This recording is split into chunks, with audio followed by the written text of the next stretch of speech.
Hey, what's up, guys? It's your boy Stevie D here with Stevie D Photography, and I wanted to do a quick video about this image because a photographer friend of mine actually hit me up and was asking me a few questions about this image as far as how I lit the image and the retouching process. So I thought it'd be a good idea to do a quick video about it. So I'm going to get into the lighting setup on this image. I actually shot this a while back.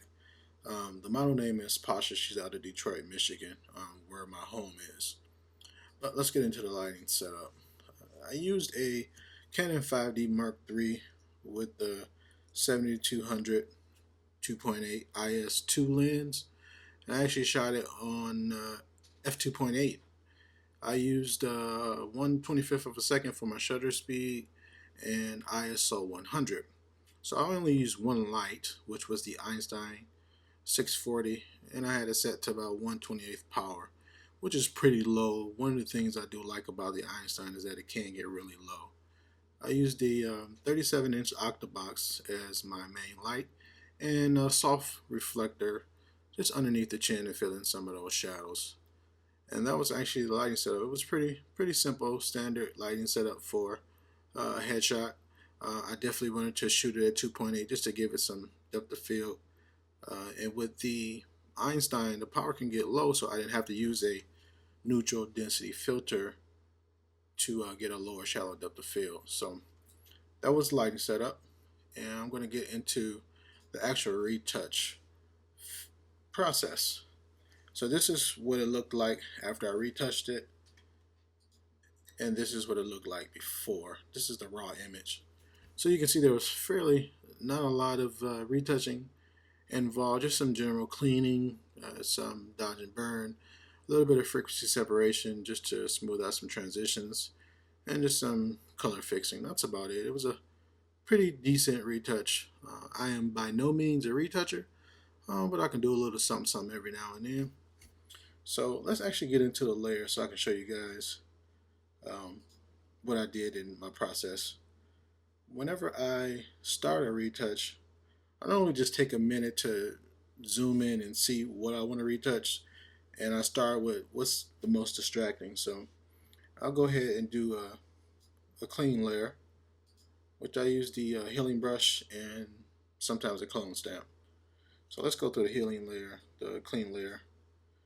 Let me just zoom in a little bit so you guys can see a little bit more.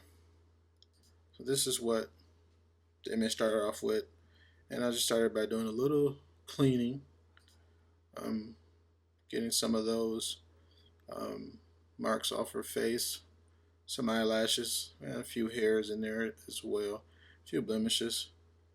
And then on my second layer, I cleaned up the upper portion of the lip. It was kind of distracting, those lines, so I got rid of those. And as well on the shirt, there was some cotton balls and whatever else was on there. I started to clean those off as well too. I wanted to keep the retouch as natural as possible, so I try not to overdo anything when I retouch. So let me get into the other clean layers and show you guys what I did. Then I start working on the eyes, just removing some of the redness out of her eyes, not too much, because again I want to keep it as natural as possible. So that's what I did for the eyes. And then the last thing I cleaned up was an area of the eyelids where it was just a little too distracting for me, a little too dark. And actually you can see in her eye the catch light.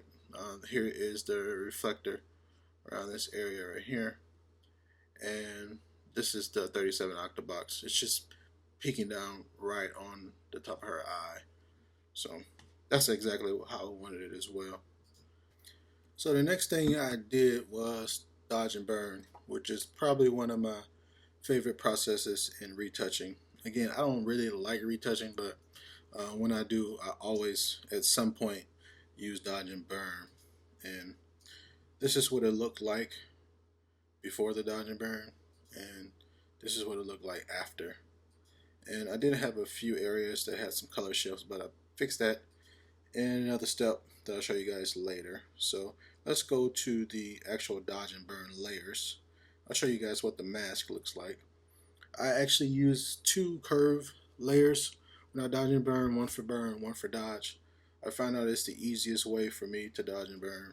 Some people use blank layer, paint in black and white. Some people use 50% gray layer, but my thing is use whatever works best for you.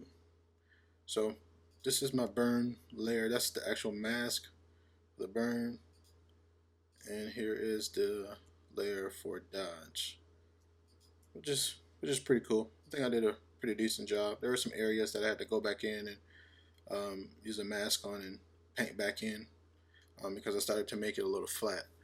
The best thing about dodge and burn that you guys should do is make sure you zoom out every now and then because you'll get lost into it and you'll be micro dodging and burning forever. So after I did the dodge and burn, I wanted to do a frequency separation just so I can smooth out some of the transitions on the image. This is what it looked like after the frequency separation. That's before, after. I typically try not to do any frequency separation just because it can be overdone so easily. So I try to use a minimal frequency separation anytime I use it. And after the frequency separation, I did notice that the image was a little flat. It wasn't, as dimensional as I would like it to be. So what I did was just pinning in back the highlights and shadows on the image. And that's how it looked after and before.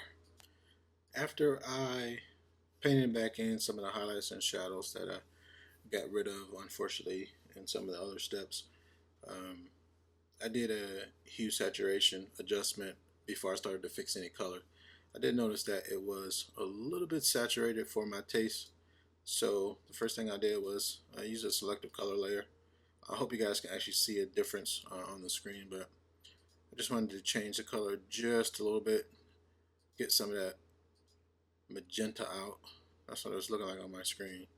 And then I used a hue saturation layer to just bring down some of that saturation before I started working on some of the color fixes. And once I got done with that, that's when I moved on to a very simple color fix for some of the areas that I had color shifting on the dodge and burn. So the first one I did was just a solid color layer, and I just painted in some of the areas that were shifting because of the dodge and burn. And you can look at it from there and see the color change. I actually like that color. Her skin wasn't too saturated. So, and then the last thing I did was the lips, just to give it a solid color all across the board. Pin it in the area that I wanted. And that was the basic retouch for that. It probably took me about an hour and a half, hour 45 minutes to do. Again, I didn't want to over retouch it because it's a very good image, coming out raw. So I just wanted to keep it as natural as possible. So this is the before image, and this is the after. And I really love shooting with the 7200, and also I shoot with the 135. And they are very, very, very sharp lens. Even at 2.8, this is very sharp, and there is no sharpness layer, as you can see by looking at the layer. So it maintains the sharpness throughout the image, which is what I like. So I hope you guys enjoyed this video. I hope if you have any more questions or concerns, you know how to reach me. My information is going to be down below, and I will see you guys on the next video. I'll let your boy.